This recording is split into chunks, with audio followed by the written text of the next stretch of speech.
Bizkaiko Foru Aldundiak egin eta ekin programaren aurtengo edizioko aksezitak eta sariak banatu zituen maiatzaren 17an.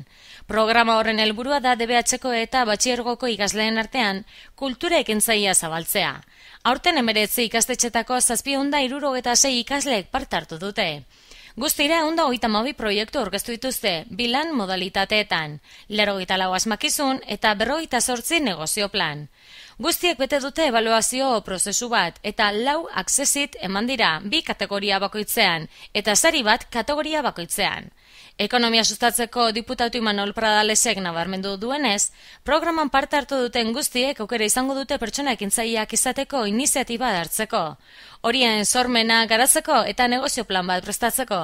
Eta erantzi du agian, ikasitakoari esker, urte batzuk barru lan egiteko enpresa berri bat sortu ahal izango dutela. Beraz, Bizkaiko Foru Aldundiak ekonomia sustatzeko sailak proiektu hori, enpresa berri hori martxan jartzeko laguntzeman diezazuela ez ahastea espero dut, esan du Pradalesek.